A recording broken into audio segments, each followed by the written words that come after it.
So I finished reading The Freelance Mindset by Joy Batra, and I'm really excited that you'll be able to listen to the interview right after this. And we dig into so much. We talk about freelancing, we talk about entrepreneurship, and especially today, I feel like there's so much emphasis that either you need to have a 9 to 5 or you need to be like a full-on entrepreneur. And Joy really talks about and goes into detail on how now more than ever, everyone should have a side hustle, everyone should be freelancing in some shape or form, and how it's more important to have both at the same time. And it's not just for financial reasons. There's so many other benefits about it. We go into all of that in the interview.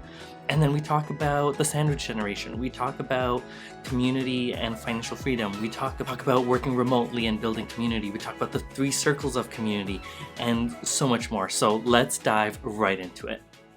What was it like growing up? And was there lessons that your parents brought onto you that kind of like gave you that freedom to explore different things? I think I got very, very lucky with my parents. My childhood was a little bit unusual in that we moved a lot, and now I'm old, so this was before the internet, and it was hard to keep in touch and hard to know when you move to a different country what that place will be like and how to communicate. So my family was a very close little unit, and we moved between the US and a few countries in Asia, mostly Indonesia, but also India, where my family's from, and then Korea and Thailand. And I think every time we moved, and we moved back and forth between these countries a couple of times, but every time I moved, there was this kind of moment of reinvention and learning how to fit in and take whatever worked for me in the previous school and with my previous friends, and then keep that, but also build on what is normal and fun and nice in the new school that will help me have friends and really be able to settle in well. And so I think my parents really just helped me deal with the fact that I always felt a little different because my customs were, always lagging. So there was a time when I moved to New Hampshire, I had a British accent because I had gone to a British school in Indonesia. And then when I moved from New Hampshire to Indonesia, all my friends were then from Texas. And then I adopted a Southern accent. And so then I came back and everybody was like, wait, you talk different now. And I did. It was a very confusing time. But, my parents really just helped me feel a confidence around being different that doesn't always come naturally, and feel that, when you have a perspective that others don't have, really lean into that wherever you can, because that means that you see the world differently and you can offer ideas and solutions and contributions that other people can't offer. I mean, it is valuable, and we forget it because a lot of the times we feel so anxious about wanting to fit in. So I think that was something that was really, really important to my parents and helped me throughout this whole career journey where I've felt different more often than I felt normal. Mm. It's funny you say that because my story is similar in the sense that, so when I was younger, my parents moved around a lot. So I think I went to like 3 or 4 different schools like before I started university. And during that time, I was like, oh my God, this is, so stressful. Like you're almost like starting all over again. And I remember like probably early on in my relationship as well, with my wife, I was like, I really like in the future, like when we have kids, I want to make sure we're settled in a place so that they don't have to go deal with that. And now, recently, so my wife's a travel nurse. And so we moved to the United States last year from Canada. And now, like, we spent a year in Dallas and then now we're in Seattle. And before we had like all these plans, like, oh, we're going to move to even more places. And it's like now my mind's changed to, when we do have kids, it's like, I want them to experience different places and to travel. So it's so interesting how, I guess, like that full circle moment. Yeah, I really hadn't valued it quite as much in the time because I felt, as a child, somebody else, some adult was making these decisions, and I didn't really have a say over where we went and when we Hmm. went. But now looking back on it, it really did help to shape me into a person, A, that I like, but B, is also the only person that I can be right now. So good that I like it. And, there really was value, even though it was difficult and I was outside of my comfort zone, 50, 60% of the time, only, really settling in after about a year, and then we would move again. And so, uh, yeah, I think that if I could do it over again, I would want to move to all of these places as well. And it's really cool that you would want that for your future child. Yeah. It is a really mind-opening experience. Yeah. No, it really is. And one thing that really stands out is when we moved to the United States, you hear all these stories about the US, especially being up in Canada. And whenever you visit, everyone in the US is like, oh my God, Canada's so great. You have it so good there. And then you come and in Canada, it's like, oh my God, people in, especially it's like Texas, it's like, all these like stereotypes. And then you get there and you're like, oh my God, the people are so nice. There's so much culture. The food is amazing. And it's like, why would you ever want to leave? So it's like, really, I think when you get to go to a place and live it and experience it, you just learn so much. Yeah, and I think that's really the value of being able to be present and, take all the good things that come up from whatever situation you're thrown into, whether you're moving someplace by choice, Yeah. whether you're moving into an industry by choice, or you've been laid off or been reassigned by your manager to work in a different department, a different role. You end up somewhere that you might have some agency over, but you don't have full control. And, we are very, very resilient people in that we're able to find these benefits and these little gems and wisdoms and be able to hold on to them and appreciate them so much so that when it comes time to change again, we don't want to change. Yeah, it's true. It's true.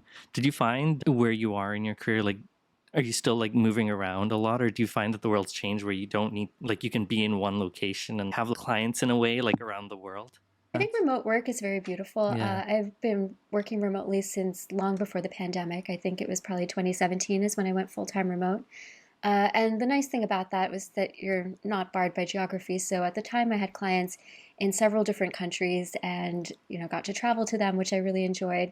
And then when the pandemic came around, it was honestly like that was the least difficult part of the pandemic because I had already gotten so used to uh, being independent in that sense and creating my own community around myself as a freelancer Yeah. or as somebody who worked remotely to be able to find that support and that energy and information and all the good things that come from a community.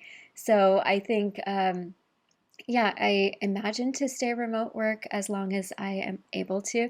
There are some nice benefits, of course, to being in office, and for the right group and the right opportunity, I'd be super happy to do that. But I love remote work. And I love what you said about community, because I feel like that's probably one of the hardest things about work in general. I think there was an example in your book about a lot of individuals, once they retire, they'll go back to like an office to build that community. And then it's like, if you have, like, let's say you're freelancing from the beginning, then even once you, like, quote unquote retire, you still have like that community around you.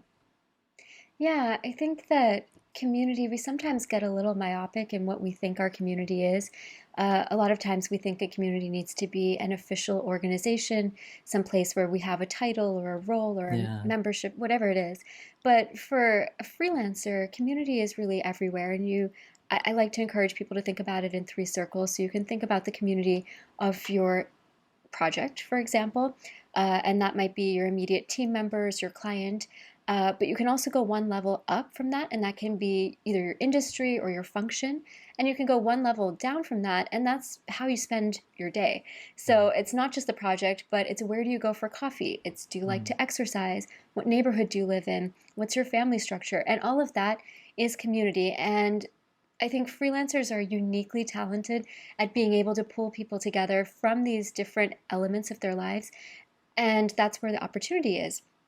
It's not just where we find the social benefit. We do, but we also find that the vast majority of freelancers are getting their work through the people that they know, from, in my case, it was an acting class, but they might know that person from the gym or somebody they don't know super well. It's what the data say. Weak ties is where Mm. most people get their work opportunities, whether it's full time or freelance. Yeah. And as a freelancer, you become super resourceful in just connecting with people and figuring out what it is that you need from your community so that you can find a place or a person that will help you find and unlock that. Right. And I think, like, when you are a freelancer, and I don't think it's necessarily just freelancing, but any, like, when you're trying to build that community, it's like being just intentional about all those aspects. Like, when you're going to the gym, or you're going, like, like you said, where you decide to live, I think has a big impact. Like, even in Seattle, like, there's certain areas that, for example, are more family friendly. So if you're looking to raise a family, that's, you'd want to live in that area. Or if you want to go out more, you'd live in a certain area. So I think just like being intentional about, I think, like, just about the decisions that you make. Yeah. and allowing for serendipity because it Mm, will find you when you're out and about yeah. going through your life. You'll bump into people and strike up a friendship, and the next, you don't know what comes from that. Yeah. Was there ever a moment like that that happened to you that would just like change things drastically? I mean, there have been many. I'd Mm, say probably the most obvious example is when I became an actor. As you mentioned, I was a lawyer and had accepted a job at a firm, and I had a couple of weeks of vacation before I started. And without getting too much into it, I was training in acting as well, but I ended up bumping into somebody who had decision-making power, and that led me to then get an audition, which then led me to get a contract. And that only happened, because I was in the neighborhood of a film production studio. It happened because I was taking an acting class. mm, And those are the kinds of things where if you can put yourself in a place where you can be lucky, uh, that will be useful to you. And that doesn't have to be in person. That was it because it was, 10 years ago, but it can happen online too. What message boards are you showing up on? What social media platforms are you active on? Where are you yeah. writing? Who are you connected with? All of those are places where you can increase your chances for serendipity. I do also have an example of that. Yeah. So there was this platform kind of deep in 2020 when everybody was feeling really lonely and missed chance encounters with strangers. I think, Okay. that small talk muscle was not happening because you were having calls with your coworkers or people Hmm. you already knew.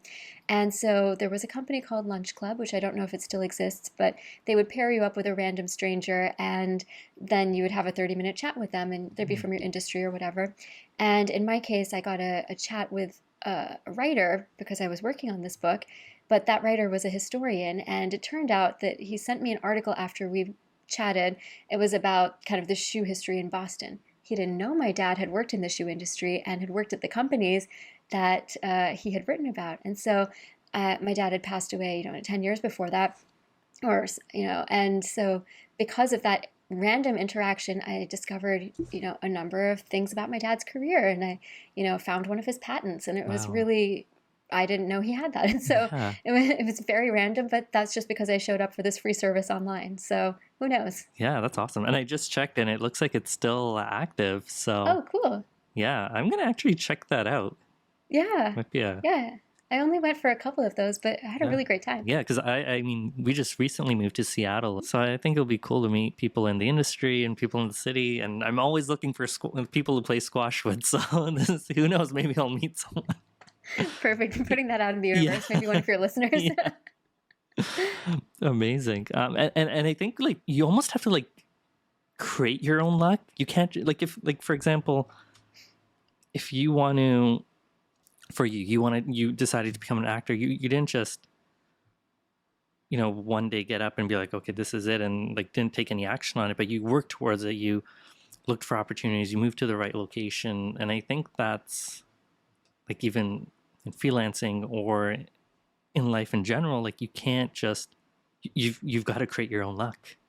Yeah, I feel very strongly about this one that luck should never be plan A. Like, do all the things that you can do to Yeah. increase your chances of success and make it likely, but luck can be plan C or plan D once everything that was within your power to improve your situation has already been exhausted. Then Yeah. hoping for a miracle makes sense, but Yeah. like don't just start there. Yeah.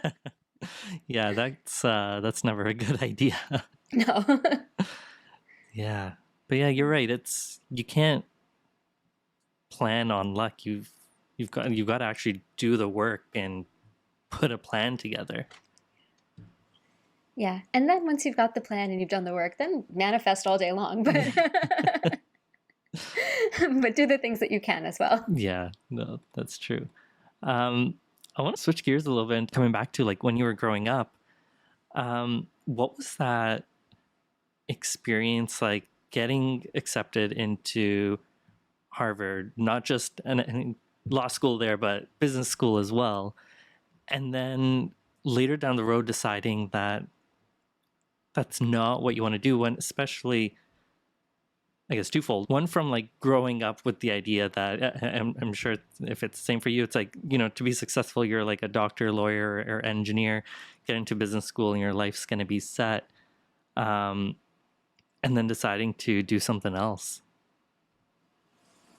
Yeah, I think that I was very confused. I think this comes back to this idea of feeling different and feeling maybe unclear about what was next.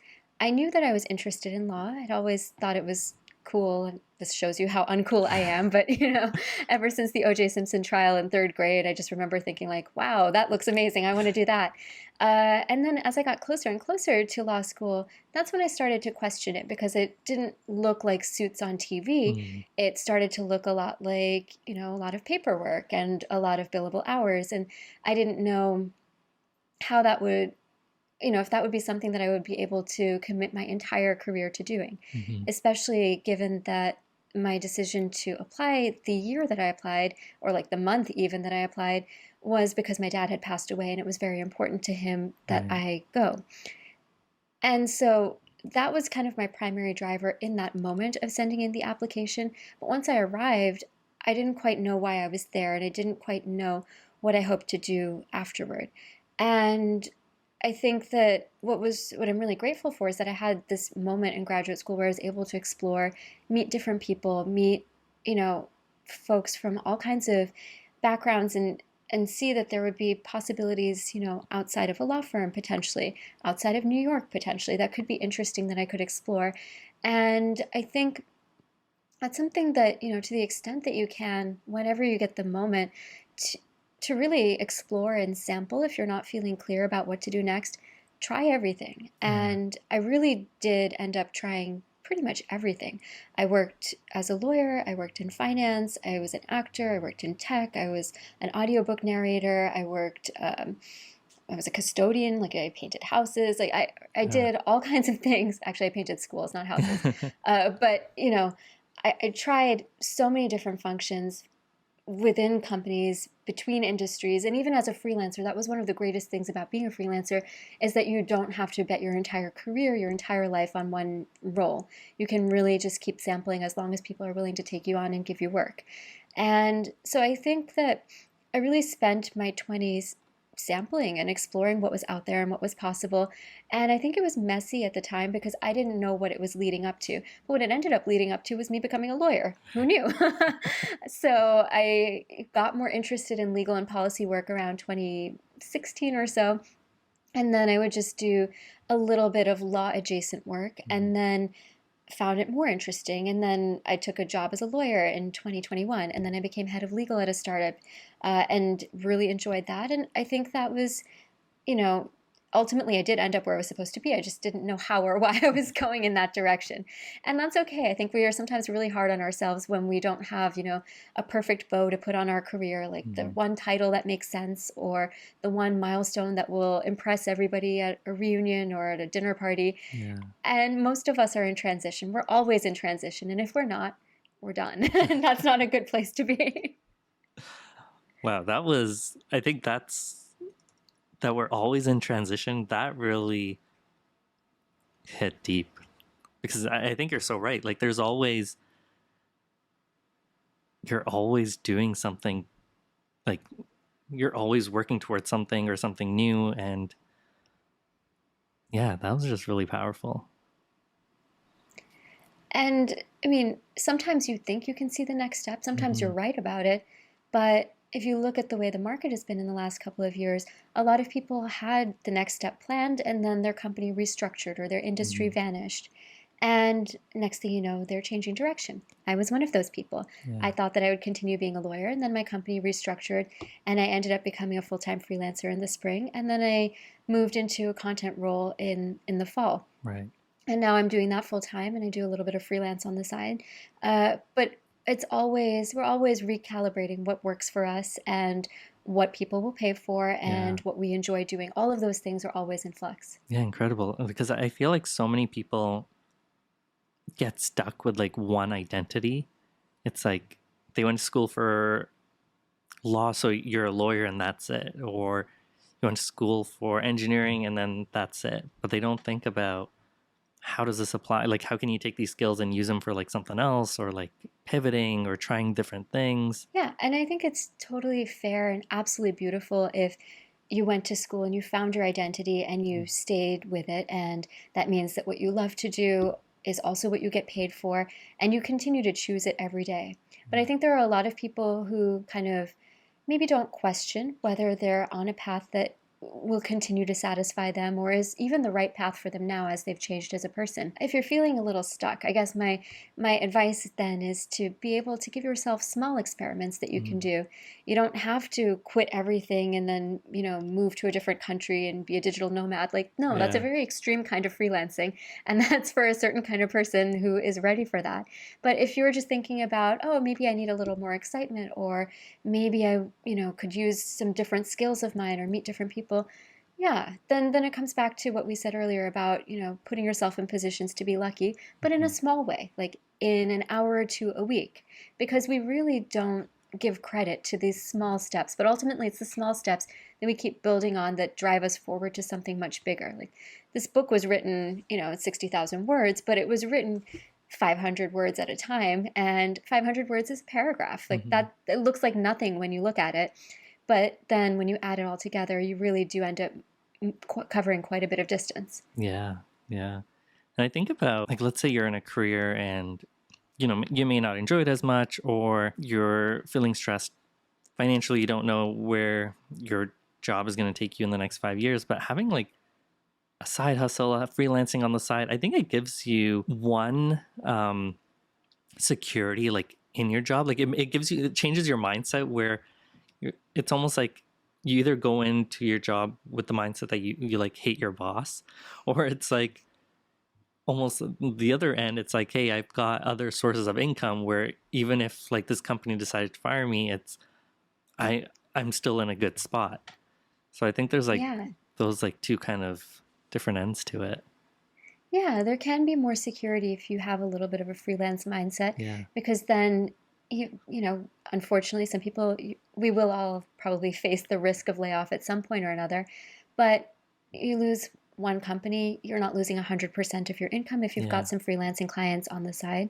Of course, make sure your company is comfortable with this and you're not doing anything that conflicts with your day job. Yeah. That's really important. But yeah, it empowers you. It makes you better at your day job, partly because you have that confidence of, okay, I know that I can kind of go somewhere else if this doesn't work out, or I know that I can, try, yeah, essentially try something different. Yeah. Um, that's important. And then it also gives you skills and relationships that you wouldn't have if you just focused on the one day job. Right. And that's really important because some of your freelancing clients they're going to be different. Someone is going to give you a lot of autonomy. Somebody is going to give you, a really challenging project. And all of that is a story that you can then use to pitch your next client or in a job interview. And so you Right. have, this breadth of experience to draw from that then makes you, gives you the skills, gives you the connections, gives you what you need to do your day job even better. And I think that's really important. Do you think that almost with this change from people like our parents, they would stay at a company for like 20, 30 years, and now people are changing jobs and companies more often. And I feel like with the way the economy is, companies are like growing really quickly, but then they're like downsizing really quickly as well. Do you almost feel like freelancing and like having a side hustle is almost like more important now more than ever? I think so. I think, and we're seeing this with the younger generations, like especially with Gen Z, the Hmm. majority of Gen Z in the workforce has side hustles and Yeah. has multiple careers at the same time. And that's partly because they find it interesting, but it's also partly because they feel the economic security come from it. So it might be the finances, it might be, insuring yourself against a layoff. But yeah, we are the way we work is changing really, really fast. Yeah. 5 years ago, you were considered a job hopper if you stayed at a company for only 5 years. Right. And now, if you stay at a company for 2 years, it's like, well, that was a good long run. So, in that world, yeah, I think we are going to decentralize, we are going to be Yeah. fragmented, and we are going to be doing smaller project based arrangements. And in that situation, then our relationships really, really matter because that's how we're going to find the next project. That's what's going to give us security as technology changes, Hmm. as, the skills that are valued in the workplace change. We don't know what's around the Yeah. corner with the next iteration of AI or the next thing that comes after that. And what we can do is rest on our humanity and really lean into that. Right. Right. Does that almost make like college and university like redundant? Like if Do you think like college and university still plays an important role? I think so. I think it's not the only way to learn, Yeah. but I think that, a couple of good things come out of it. One is that you're kind of thrust into this community of people who are around the same age as you, Yeah. are kind of dealing with the same things, and you're learning how to think. And it depends what you study, it depends how you spend that time, but you really are getting some tools to be able to navigate this world with your tribe, like you're Hmm. creating a tribe in that moment. Does college need to be 4 years? Maybe not. Does college need to be hundreds of thousands of dollars? Almost certainly not. But is there some value to it? Yeah, I mean, I think I will always be pro education, but the way we're learning is changing, and people are using AI as a tutor now. And the idea is that people can learn anything anywhere around the world for free. And that's quite amazing Hmm. when it comes to book knowledge. But AI is already better at book knowledge. So then what do we do? I don't know. I think Yeah. that's again where we have to kind of lean on each other and figure out connections and community, even as we're all navigating this alone. Yeah. Kind of at that stage in my career where going back to school is kind of like coming up more and more. And I'm almost like every time it comes up, I'm very like hesitant towards it. Almost like from an ROI perspective, I'm like the things I want to do don't necessarily require that I go back to school for. And like, let's say if I went back to business school, let's say it costs $100,000. I'm like, if I put that $100,000 towards something else that I'm really passionate about, say like podcasting or YouTube, for example, then that $100,000 I think can go a lot further in that, like putting it towards that versus like traditional school. So Yeah, I yeah, mean, the ROI is really tricky. I think it really depends on what specific program you're considering, how much it costs, yeah, and what you're planning to do afterward. But if you're planning to explore, or you're planning to have more of a creative career, definitely would not encourage you to take on more debt. I don't think that's something that any artist needs. So, whatever will give you A, the most skills, and B, the most really freedom to be able to continue to explore and not be bogged down by something that's constraining your life choices, like where you live and what jobs you take, etc. yeah, I think that, yeah, that's an important thing to consider. yeah. And I like that you brought up creative careers. I almost feel like there's no like direct path for it. So like take for example, um, I studied accounting in universities, and it's a very like straight path. You go to school, you learn your accounting, and then you get a job in accounting, and you know you're going to make X amount of dollars per year. Versus like a creative career, regardless of if you go to school or not, it's like you're almost like starting at zero with your first project, making maybe even working for free. So I think that's like I don't know, it's like just two very different paths. I think. How much are you going to invest, and Yeah. what is the most cost effective way of getting what you need to be able to go where you want to go. Yeah, it's important, and I don't think that my generation talked about it enough when we were deciding. I think we all kind of Yeah.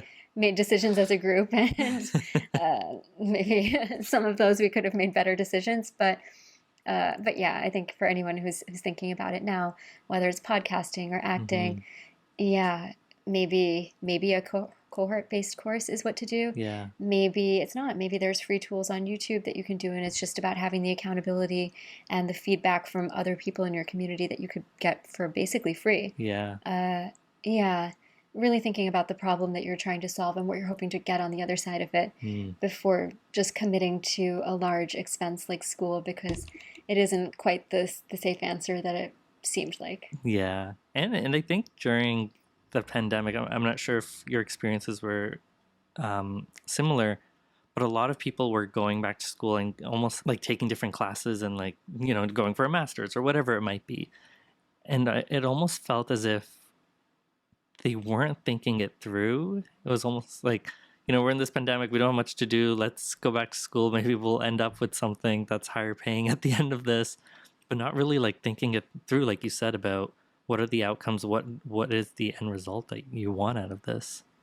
Yeah, I mean, it's really tough. Like the pandemic, um, there's a few things at play, right? There's the fact that it is a recession. A lot of people were experiencing layoffs and there wasn't necessarily work to be done. Yeah. Then there's also our kind of human need, especially in moments of turmoil, but to feel tethered to something, to feel like we have a goal, that we know what our next step is and we Yeah. can see the next step on our path.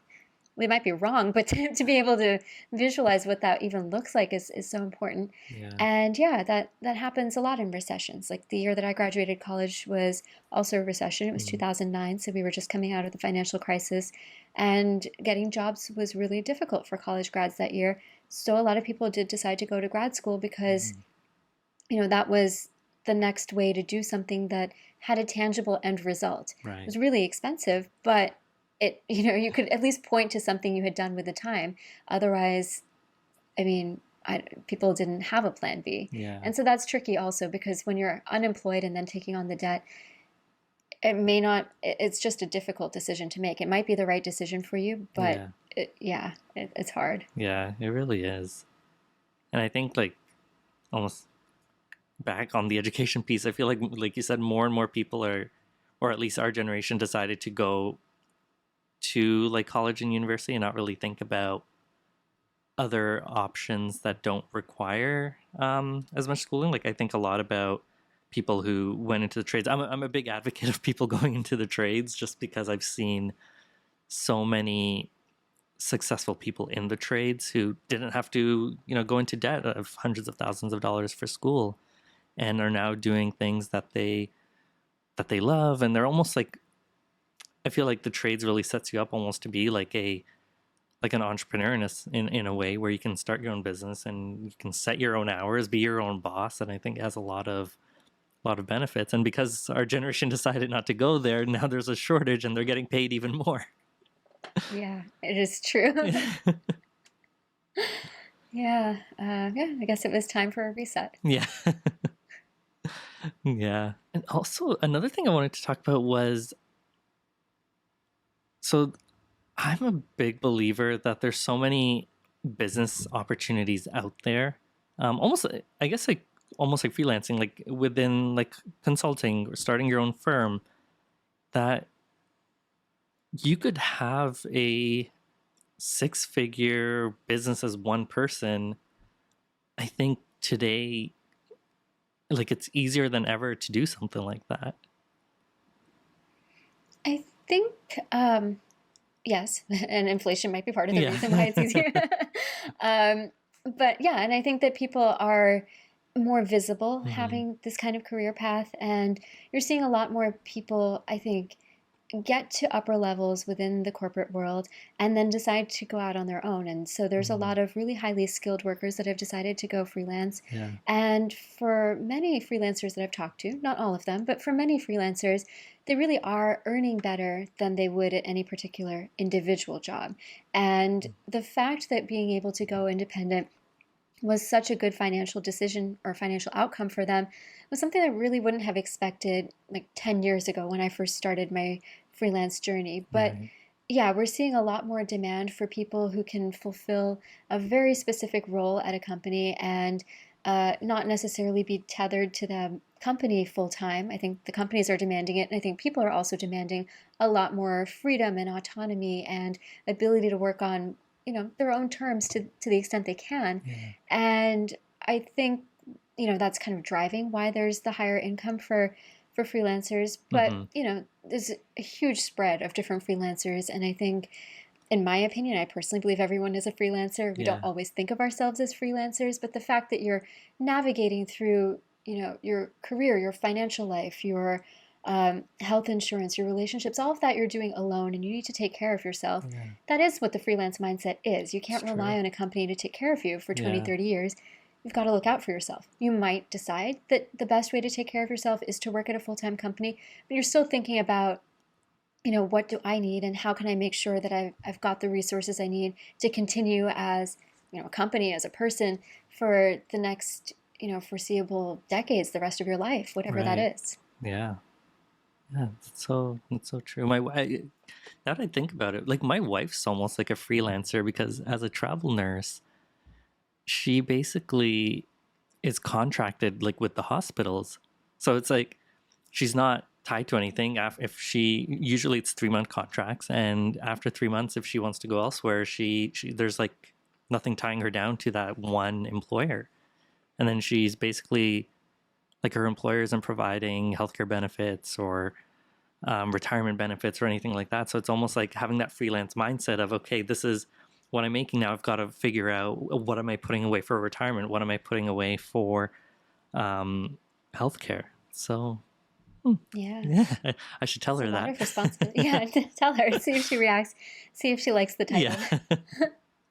title. And yeah, I think even like with my employment, it's almost like you are a freelancer in a way, because technically, like you said, like your company could let you go at any time. Yeah. And that's just been, becoming more and more common. Yeah. And uh, people are seeing that, whether you're experiencing it yourself or seeing your friend go through it, that has an effect on your psyche and Hmm. how safe you feel in a job. And we really are not staying at jobs as long as we used to. So then what do you do? What do you have continuity at? Yeah. So I have two thoughts. Either freelancing helps you in this, or it prevents freelancing. And it's about the sandwich generation of how being stuck between like taking care of parents getting older and then also trying to raise a young family, which more from like a financial perspective of how expensive that is to do.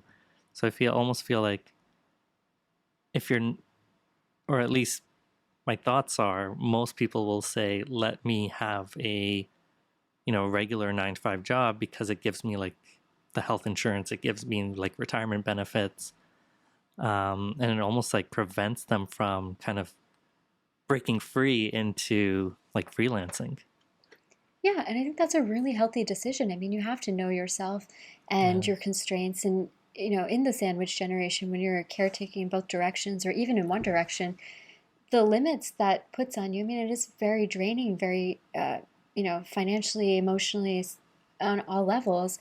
It is fulfilling in its own ways, but it may not be the right time to take on new work. And that's totally Yeah. okay. I mean, it's very important to be realistic with yourself, because that is still part of the freelance mindset, is you're taking care of yourself for the long run. Mm. And so what do you need to do now so that you can continue to be operating at your best in 10 years, in 20 years? Because the demands on your time are going to shift. And maybe today is not the day to take on another project. Fine, but you asked the question. You're thinking about it, and I think that's important. I think it's important to just introspect and know why you're going in the direction you're Hmm. going, and if it's the right choice for you, absolutely honor that. And people always joke. They're like, "Oh, well, freelance mindset, but I have a 9 to 5 job." And actually, there is a chapter in the book that really dives into, when is it time to leave freelancing? Hmm. When is freelancing not the right decision for you? When do you come back? When do you double down? Yeah. And that's all part of the journey. I mean, we're looking at this over the course of an entire career, an entire lifetime. And so there will be seasons where you have a lot of energy, a lot of opportunities, and there'll be seasons of, whether it's scarcity or more contraction, and that's totally okay. I would not Yeah. want anyone to think that they should beat themselves up because they're fulfilling their family responsibilities. Like, Hmm. no, do that. That's important. Take care of you, Yeah. and then later, if you have the energy, if you have the inclination, find ways, explore a different way of taking care of you. Yeah. There was a story in the book about um, the actor who got a role and then her show was canceled and basically never went back into acting. Um, in that situation, do you think, is there a time when you stop pursuing your dreams, or should you always be going after them? So it's a great question. And for those who don't know the specific story, basically this is a story about a professional working actor in New York who had quite a bit of success, in theater and in commercials, but had really wanted to go into film and TV, and had been cast, after, I want to say, maybe over a decade of going for auditions and trying. She'd finally been cast in her dream role. Mm. And as you said, this role was canceled shortly before they were supposed to begin. And she was absolutely heartbroken and decided she was done with acting. And instead, she studied for her real estate license and is a realtor. And she's really enjoying that. And so then the question about whether or not to pursue your dreams is the fact that our dreams change because when there are dreams, they're distant. We don't have all the information about them. We don't know what the dream will involve. We don't know how we will feel about it. We don't know, so many things are unknown. Mm. And when she got more information about the industry that, you know, it involves this deep level of heartbreak, it can offer great joy as well, but it really can be super challenging. For her, that was not right anymore. And I think that was absolutely the right decision for her so she could show up and be healthy for herself, for her family, bring in an income that she felt good about, and have the independence and the stability that now she was craving. I think when Mm. she started her career, she was craving adventure, and what we need changes. And so, yeah, absolutely follow your dreams. But if your dream changes, that's okay. Like it Yeah. might be changing because you learned something new. In school, we learned the scientific method, right? And you can't come to a conclusion if you don't have enough data. So once you get the data, okay, you can make a decision. I love that. I want to come back to another thing that we were talking about was how kind of like growing up, it's like our parents tell us, pursue like the safe career of becoming like a doctor, lawyer, engineer. Um, and then at least I feel like you're kind of told that growing up, and then you go to school, maybe you follow that or you don't, and then you decide to pursue something in like the arts or more freelancing. And I'm curious to wonder what's going to be the message that we tell like our children, in the sense that kind of like the first story we were talking about, how moving around a lot, and now it's like, I thought that that's not what I wanted for our kids, but then it's like, actually I do want that. And then I wonder for education as well, am I going to be like, oh, freelancing is really hard, so just go to school and become an accountant, is or encouraging them to pursue their creative endeavors. Yeah, I think that we're lucky now because of technology, because of the internet, because of remote work, the iPhone, all of this, um, we have the ability of pursuing more than one career at a single Mm. time. And back, even 15 years ago, it was really hard to be in two places at once. Digitally, now we can be in infinite places at the same time, which is amazing and overwhelming, but it is a lot of opportunity. And so my hope is that, for the next generation, we don't have to choose between these binary either ors. We can Mm. we can choose to be an and. Right. And security is absolutely important. You really should be thinking about that, especially when you don't think you need to, because I think preparing for precaution is always better than cure, to use a cliche for us. But um, I think, yeah, we have had also the joy of self-expression. We've seen it go to some, not so ideal places with social media and the whole content creation hamster wheel that exists. Mm. But we know what it's like to be able to try a career that's more artistic or more creative, to try a full-time job. And I think the hope for the next generation is really just to be able to balance those two, because we are always in that state of wanting security and wanting Mm. excitement at the same time. And so, how do you find a ratio that will work for you in this moment, but also set you up for the next season or the next chunk of time? Yeah, it's really insightful. I think one of the things even like that I think about is almost like, if like with kids, it's, do you encourage them to go to university and college? Kind of how it was imposed on us. And then my wife is a big advocate of university and college, and I'm the opposite. So maybe it's like you can go to college and pursue your creative endeavors as well. Yeah.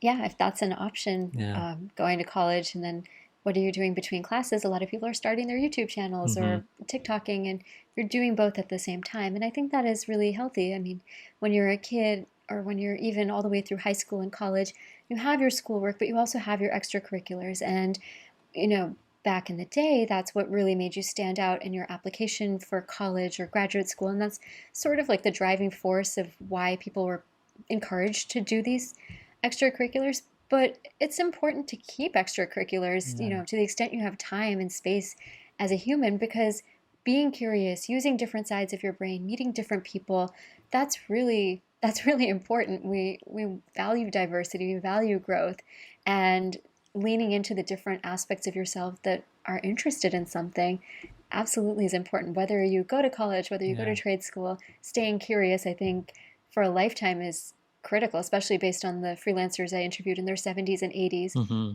who then, reached their goals and had to find something new to keep themselves busy for decades of their Right. career. And so being open-minded, being open-hearted, very, very important. Yeah. Yeah. Do you think there's a mindset that you need to pursue freelancing? Like a freelance mindset. Yeah, yeah. Or is there like, do you think there, or what's like one trait that you think, if anyone's thinking of pursuing freelancing, that you need to have?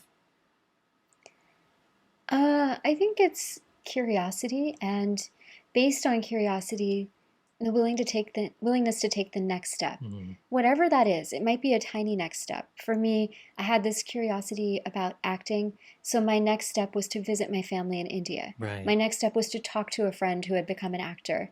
And then the next step becomes clear, right? Once Yeah. you start getting in motion, you learn, oh, by talking to this actor, I can learn where they went to acting school, and then I can apply, and from there you get more information and you can either move forward or decide this isn't something you want to continue. But curiosity and then taking that small first step. Mm, agreed. Yeah, that totally makes sense. I feel like most people are thinking like 10,000 miles ahead when it's, you've got to think about what's like the one next thing that you can do right now. Yeah. Yeah, it's so hard to stay present. Yeah. Yeah. Amazing. Yeah, this was a awesome conversation. I learned so much, and your insights are incredible. I always like to end off with two final questions. The first one's what's one piece of advice that a mentor has given to you that's had a big impact on your life? Yeah. So I guess I'll share the story where I got this curiosity insight because I think that is probably what has shaped Mm, my life in a big way. Um, but yes, so that's when I interviewed my ballet teacher. And before you think ballet teacher, I'm horrible at ballet. I'm a complete beginner. And my teacher is this incredible man, Finest Jung, who is, I believe now 85 or 86 years old, and he's still teaching twice a week and still dancing. wow. But if you think about when he grew up, he was poor, he was in Hawaii, and he wanted to dance ballet, but there were no Asian dancers. And he somehow made his way to the mainland. He somehow made his way into a dance company and really worked his way up and finally became a principal at the top ballet company at the time in New York City. And he danced in New York, he danced in Hollywood, toured the entire world. And he was only, 30 or Wow. so. So he's now 86. I don't know how much you know about ballet, your listeners, but people tend not to stay on the stage for the remainder of their lives. They usually tend to retire in their mid 30s, and Finest did the same. And then he had 50 years of career left after achieving his goal. And what do you do at that time? I mean, that's both an amazing problem to have because he did the impossible, but it's also completely disorienting because everything that you'd worked for your entire life, you now have to find a new way of thinking. And so for him, he ended up becoming, I'm not sure he was a monk, but he worked at a Buddhist monastery and he got very involved in Buddhism. And then he kind of learned that ballet was his gift, even though he had changed his relationship to it. And he became a teacher. And year after year, he talks about going backwards into ballet because he teaches people who are less and less advanced every year. So he used to teach, professional dancers. Now he teaches, unfortunately, people like me. And the way he has to break down a movement to somebody who's a complete beginner, totally different. And he has to understand every muscle, every breath movement, and explain it in a brand new way. And so being able to find joy in that new challenge when, he could do the most impossible technical feats before, uh, that's huge. And so he always talks about being curious and staying present. And I find both of those can be really difficult, but Yeah. I try to do whatever I can to keep myself going on those fronts. Amazing. That's, yeah, inspiring. And final question, what's one piece of advice that you would give to a mentee of yours? Yeah, that one is just start small. I Mm, think that a lot of us are really either afraid to start because we're thinking about what the 10th step would look like or the 100th step would look like. Um, and that, doesn't necessarily give you imposter syndrome, but it can psych you out Yeah. and keep you from moving. But the thing is, your comfort zone expands as you move forward. So just take the next small step to move in the direction that interests you and trust yourself that you'll be able to figure it out, because we grow as we take these steps. And we forget that when we're thinking about making a new move into a different career or trying a new skill. But we will get better after the next step, so we don't have to worry about the 10th step just yet. Amazing. Amazing. That was incredible. So much insight, so much advice. This was a great conversation. Thank you so much. Oh, thank you so much for having me. I really enjoyed it.